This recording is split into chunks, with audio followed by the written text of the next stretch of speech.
मतदान के बाद आए एग्जिट पोल में जो सत्ता पक्ष की सरकार दोबारा आने की सुगबुगाहट के साथ में विपक्ष में खलबलाहट दिखाई दे रही है, बौखलाहट दिखाई दे रही है। और शुरू से ही इनको ये आशंका थी कि यहाँ स्ट्रांग रूम में जो ईवीएम रखी गई उसमें गड़बड़ी की जाएगी। इसको लेकर सशंकित ये लोग लगातार यहाँ पर जो पहरा दे रहे हैं, दिन रात का इनका पहरा चल रहा है। लेकिन कल अखिलेश यादव ने ट्वीट करके जिस तरीके से आशंका जताई है कि इस बार ईवीएम के जरिए गड़बड़ी की जा सकती है, प्रशासन अधिकारी गड़बड़ी कर सकते हैं, उसके बाद आप देख रहे हैं कि किस तरीके से जो स्ट्रांग रूम बनाया है जहां पर मतदान स्थल है वहां पर आप देख रहे हैं कि गहमा गहमी बढ़ गई है। यहां पर पहले जहां पर सिर्फ सपा और बसपा के कुछ लोग यहां पर निगरानी करते थे, अब बड़े बड़े प्रत्याशी और जो इनके जिला अध्यक्ष है वो भी यहां पर हैं। इसके इतना ही नहीं, यहां पर अखिलेश यादव ने बाकायदा अपनी पार्टी के जो राष्ट्रीय स्तर के पदाधिकारी उनको जिलों का प्रभारी बनाया है। इसके बाद देख रहे हैं आप कि किस तरीके से चेहरे पर इनके चिंताएं की लकीरें दिखाई दे रही हैं। सबसे पहले बात करते हैं समाजवादी पार्टी के यहाँ पर पदाधिकारी हैं कि आखिर अखिलेश यादव के निर्देश के बाद वो यहाँ पर हैं और क्या कहना चाह रहे हैं। देखिए, कल बनारस में एक घटना हुई जहाँ पे ईवीएम पकड़ी गई और उसके बाद जिस तरीके से प्रशासन का रवैया रहा वहाँ पर, उन्होंने उस चीज़ की कोई सफाई नहीं दी, कोई बात नहीं बताई। तो उसके बाद से जो चीज़ें निकल के आई, राष्ट्रीय अध्यक्ष जी के निर्देश पर समाजवादी पार्टी के लोगों के आए यहाँ पर बैठे और उन्होंने जब प्रशासन से बात की तो कल से व्यवस्थाएं यहाँ पे सुधरी हैं। और हम लोगों को कतई विश्वास नहीं है, क्योंकि यहाँ पे प्रशासन के लोग जो हैं उनकी लगातार आवाज़ आ ही रही, बड़े बड़े ट्रकों का निकलना यहाँ पे रहा, गले का उठान वहीं पे होता रहा, जबकि स्ट्रांग रूम के आसपास परिंदा भी पर नहीं मार सकता है। तो हम लोग क्यों विश्वास करें, हम लोगों के पास इस पर विश्वास करने का कोई कारण नहीं है। अच्छा, इसको लेकर जो आपके मुखिया हैं पार्टी के, उन्होंने जिले के अंदर प्रभारी नियुक्त किया है। आपके यहाँ से कौन प्रभारी है? हमारे यहाँ समाजवादी पार्टी के राष्ट्रीय महासचिव पूर्व सांसद रवि प्रकाश वर्मा जी प्रभारी नियुक्त किए गए हैं। और समाजवादी पार्टी की सिर्फ एक मांग है कि निष्पक्ष चुनाव जो है उसका निष्पक्ष मतगणना हो, उसमें किसी भी तरीके का कोई फैब्रिकेशन, कोई किसी भी तरीके का मिसमैनेजमेंट नहीं होने पाए। इसलिए समाजवादी पार्टी का सारा कार्यकर्ता, सारे नेता कटिबद्ध हैं, वो यहाँ पर अपने मत की लूट नहीं होने देंगे।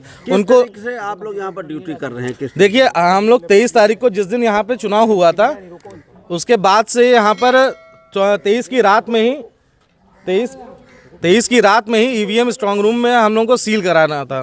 सील कराया गया, उसके तुरंत बाद से हम लोगों ने यहाँ पर 8-8 घंटे की शिफ्ट में समाजवादी पार्टी के हर प्रत्याशी ने अपने एजेंट नियुक्त कर रखे हैं। 8-8 घंटे की ड्यूटी कर रहे हैं। आप बताइए कि आप क्या कहना चाह रहे हैं? अभी आप देखो जाहिर क्या लिए जा रहे हैं इंस्ट्रूमेंट वगैरह, क्यों ना समझ रहे हो, और रुक भी नहीं रहे हैं। कौन लोग हैं ये लोग? अब देखिए जा रहे हैं मशीनें लिए, देखिए आप बनाइए इनको, देखिए क्या लिए जा रहे हैं। ये देखिए, ये वहाँ पर देखिए कुछ इंस्ट्रूमेंट लेके जा रहे हैं, कंप्यूटर लेके जा रहे हैं, जिसके ऊपर सवाल उठा रहे हैं यहाँ पर बसपा के जो प्रत्याशी हैं निघासन के।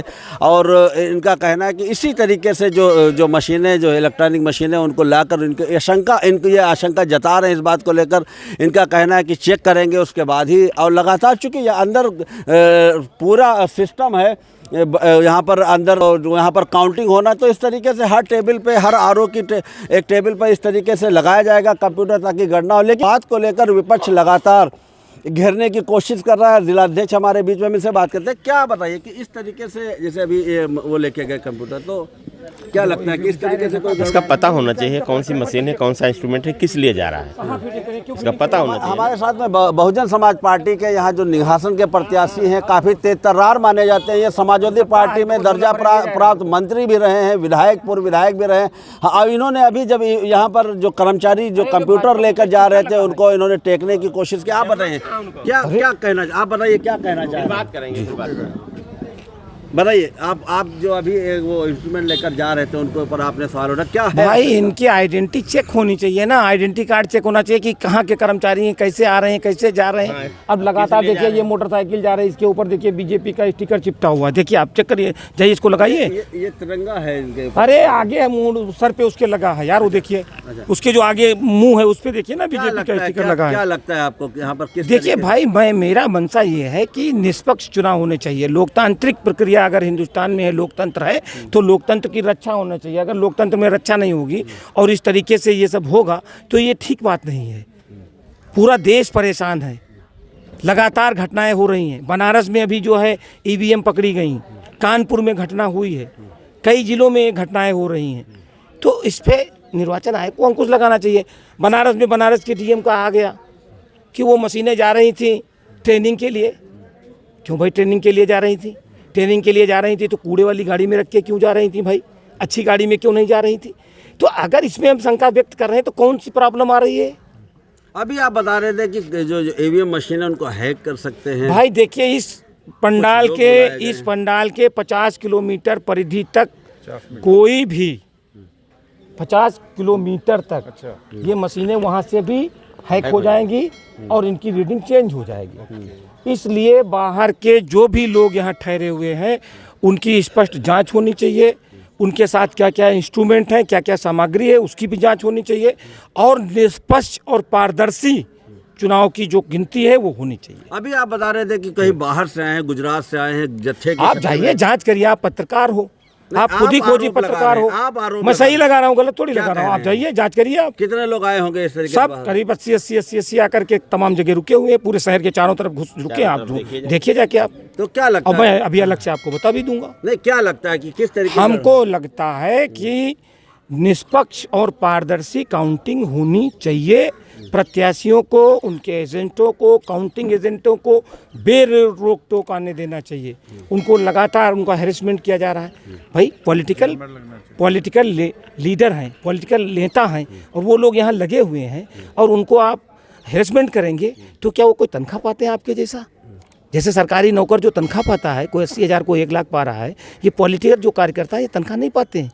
ये फ्री वर्क करते हैं, सम्मान के लिए वर्क करते हैं। कंप्यूटर लेके अंदर गए, ये जिसको आपने रोकने की कोशिश की, तो क्या किस तरीके से जांच चाहते हैं आप? कंप्यूटर जो कर्मचारी लगे, क्योंकि कर्मचारी लगे हैं यहाँ पर। इनकी आइडेंटिटी चेक होनी चाहिए, आइडेंटिटी कार्ड।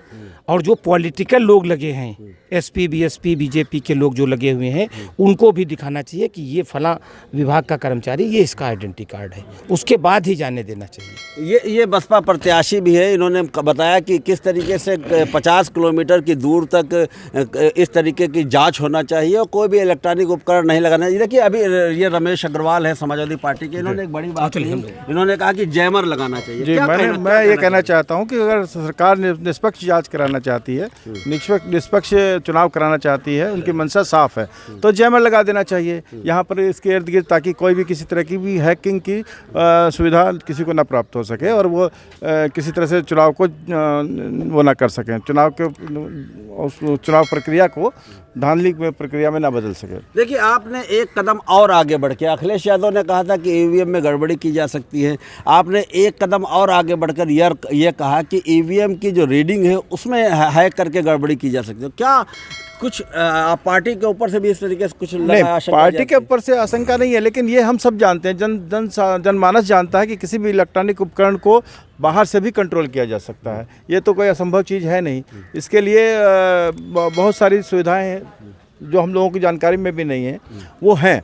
लेकिन अगर सरकार इसके ऊपर अंकुश लगाना चाहती है तो उनको जैमर लगा देना चाहिए यहाँ पर, कि कोई जब किसी को मोबाइल ही नहीं आने दिया जा रहा है तो जैमर ही लगा दिया जाए तो मोबाइल आ भी जाए, कोई फ़र्क नहीं पड़ता। अच्छा, जो एग्जिट पोल है उस पर क्या कहना चाहिए? एग्जिट पोल में मैं कहना चाहता हूँ कि ये तो एग्जिट पोल है। एग्जिट पोल का मतलब ये नहीं है कि हमारी हार हो गई। आप ऐसा नहीं बोल सकते कि हमारी हार हो गई।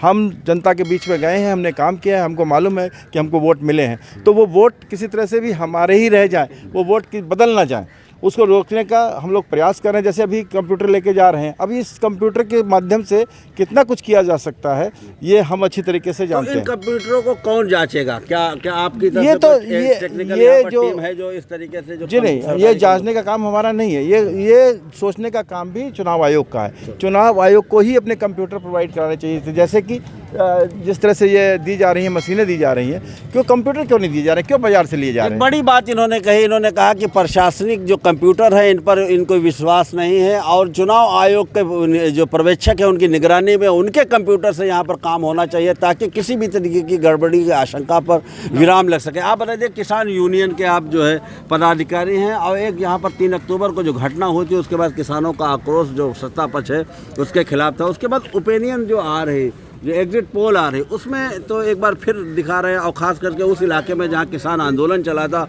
वहां भी जो 40 में जो सीटें हैं वो समाजवादी पार्टी के पास या विपक्ष के हाथ में ना आकर सत्ता पक्ष एक बार फिर वहां पर। तो क्या लगता है आपको? कुछ नहीं, ये पैसे दे के चुनाव ओपिनियन पोल कराया गया है जिसका कई चैनलों ने खुलासा भी कर दिया कि 80 करोड़ रुपए में बिका हुआ एम्पिनियन पोल है, खाली मनोबल बढ़ाने के लिए, क्योंकि वोट तो वहाँ है नहीं। अब झूठ के सहारे अपनी नैया पार लगानी चाहते हैं योगी मोदी जी, वो लगे क्या मंशा? झूठ से नैया कैसे पार हो? झूठ तो एक प्रोपेगेंडा उड़ाया जा सकता है, लेकिन नैया कैसे पार करना है? इनको ये झूठ के सहारे तो जीतते हैं, क्योंकि उन्होंने 15 लाख रुपए वाला भी झूठ बोला है। तो क्या लगता है गड़बड़ी करेंगे क्या कुछ? नहीं, अब नहीं कर पाएंगे, जनता इतनी जाग गई है, 1% भी गड़बड़ी नहीं हो गया। आप ऐसे पत्रकार आ रहे हैं, विचार जान रहे हैं, गड़बड़ी बिल्कुल नहीं होगी, लेकिन गड़बड़ी करवाना चाह रहे जो 3 ट्रक ईवीएम के पकड़े जा रहे हैं, तो आप लोग बंधु जानते हैं कि गड़बड़ी का शंका तो इनका पूरा है। अब जनता उनको कितना रोक पाती है, ये मेरी प्रदेश की जनता के आगे अपील है कि तगड़े से लगे रहें। जीत समाजवादी पार्टी की हो चुकी है, 300 के पार हम लोग जाएंगे। जो इन्होंने झूठ का लिफाफा बनाया उसकी कल हवा 10 बजे तक निकल जाएगी। जो झूठ का लिफाफा बनाया है उसकी हवा निकल जाएगी, ये कहना किसान जो नेता है इनका। इसके अलावा हमने आपके सामने बात की सत्ता पक्ष के जो खिलाफ आक्रोश आपने देखा, बसपा के जो प्रत्याशी थे उन्होंने बात कही। उन्होंने कहा कि कहीं ना कहीं कंप्यूटर के ज़रिए जो ईवीएम मशीनें उनको हैक किया जा सकता है। समाजवादी पार्टी के जो नेता थे उन्होंने कहा कि जैमर का इस्तेमाल क्यों ना किया जाए, जैमर का इस्तेमाल किया जाए। इसके अलावा जो यहाँ पर कंप्यूटर या जो इलेक्ट्रॉनिक जो उपकरण लाए जा रहे हैं उन पर भी सवाल उठाया। इन्होंने कहा कि प्रशासन द्वारा इस्तेमाल किए जा रहे इलेक्ट्रॉनिक उपकरण पर इनको यकीन नहीं है। चुनाव आयोग अपनी निगरानी में अपने सामने कंप्यूटर लाए और इस तरीके से कहीं ना कहीं जो अखिलेश यादव के ट्वीट के बाद और जिस तरीके से गड़बड़ी की आशंका जताई है विपक्ष ने, उसके बाद तमाम सरगर्मी बढ़ गई है। देखना यह है कि इन पर किस तरीके से विराम लगता है। कल जब मतदान खुलेगा, जब यहाँ पर गिनती होगी, तो किसके पक्ष में सरकार बनती है, किसके पक्ष में रिजल्ट जाता है, उत्तर प्रदेश की सिंहासन के ऊपर कौन बादशाह बनता है।